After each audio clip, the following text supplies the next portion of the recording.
ബൈബിളിൽ ദാവീദിനെ ദൈവം സ്വീകാര്യനായി കണ്ടതിന് നിങ്ങൾ മനസ്സിലാക്കണം, ഒറ്റ ദിവസം ഒരു ഉച്ച കഴിഞ്ഞ് ബൈബിളിലെ ഏതാണ്ട് 4 കൽപ്പനകൾ ഒരുമിച്ച് തെറ്റിച്ച ആളാണ് ദാവീദ്. അങ്ങനെയുള്ള മനുഷ്യനെ പുതിയ നിയമത്തിൽ എസ്തപ്പാനോസ് പ്രസംഗിക്കുമ്പോൾ അദ്ദേഹം പറയും, ദൈവത്തിന് ഇണങ്ങിയവൻ, ദൈവത്തിൻ്റെ ഹൃദയത്തിന് ഇണങ്ങിയവൻ.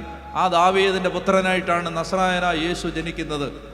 ആ ദാവീദിനെ ദൈവത്തിൻ്റെ ഹൃദയത്തിന് ഇണങ്ങിയവനെന്ന് ദൈവം കണ്ടതിന് ദാവീദിന് തെറ്റ് വരാത്തത് കൊണ്ടല്ല, മറിച്ച് ജീവിതത്തിൽ ഓരോ തെറ്റ് സംഭവിക്കുമ്പോഴും ആ മനുഷ്യൻ ചങ്ക് തകർന്ന് കരയുകയും ദൈവസന്നിധിയിൽ അനുദപിക്കുകയും ചെയ്ത് ആ പാപം തിരുത്താൻ പരിശ്രമിച്ചു എന്നുള്ളതാണ് ദാവീദിൻ്റെ പ്രത്യേകത.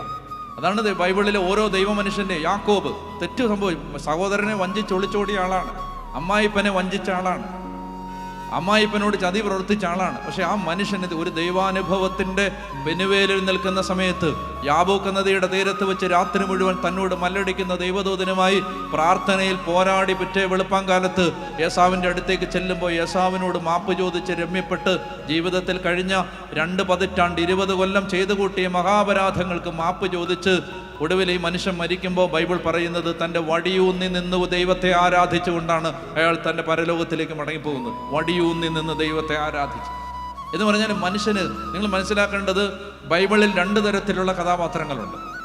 ഒന്ന്, വളരെ നല്ലതായി ആരംഭിച്ചവർ, വളരെ മോശപ്പെട്ട് അവസാനിച്ചവർ.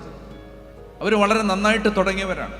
ഉദാഹരണത്തിന് സോളമൻ വളരെ നന്നായിട്ട് തുടങ്ങിയ ആളാണ്, പക്ഷെ അവസാനിച്ചത് വളരെ മോശമായിട്ടാണ്. എന്നാൽ ബൈബിളിൽ വളരെ മോശമായിട്ട് തുടങ്ങിയ ആളുകളുണ്ട്, പക്ഷെ അവർ നന്നായി ഈ ഓട്ടം പൂർത്തിയാക്കി. അങ്ങനെ ഒരാളുടെ പേരാണ് ദാവീദ്, അങ്ങനെ ഒരാളുടെ പേരാണ് യാക്കോബ്, അങ്ങനെ ഒരാളുടെ പേരാണ് മോശ. ഒരുത്തനെ കൊന്നിട്ടാണ് വിളിച്ചു കൊടുത്തത് ചെറുപ്പത്തിൽ. എന്നാൽ ഒടുവിൽ അയാൾ മരിക്കുമ്പോൾ മോശയെ പോലെ മറ്റൊരു പ്രവാചകനെ ഇസ്രായേൽ കണ്ടിട്ടില്ല എന്ന് പറഞ്ഞുകൊണ്ടാണ് ബൈബിൾ അയാളുടെ മരണത്തിൻ്റെ ചരിത്രം രേഖപ്പെടുത്തുന്നത്. എന്ന് പറഞ്ഞാൽ നമുക്ക് മോശമായിട്ട് തുടങ്ങാം. ആരംഭിച്ചപ്പോൾ മോശമായിരുന്നു, ജീവിതത്തിൽ തെറ്റുകൾ ഒത്തിരി വന്നിട്ടുണ്ട്. പാപത്തിൻ്റെ കഥന വഴികളിലൂടെ, കങ്കാള വഴികളിലൂടെ, ചീഞ്ഞളിഞ്ഞ മാലിന്യ കൂമ്പാരങ്ങളിലൂടെ നടന്ന് ജീവിതമാകാം. പാപത്തിൻ്റെ ഈ ചെളിക്കകത്തായിരിക്കും ചിലപ്പോൾ മുങ്ങിക്കിടന്നത്. യേശു വിളിക്കുകയാണ്, ഒരു മടങ്ങി വരവിന് സുവിശേഷം വിളിക്കുകയാണ്. നമുക്ക് തെറ്റ് തിരുത്താൻ ഇതാ ദൈവം ഒരു ഓഫറുമായി വരികയാണ്. വചനം പറയുന്നുണ്ട്, യെശയ്യാ പറയുന്നുണ്ട്, വരുവിൻ നമുക്ക് രമ്യതപ്പെടാം.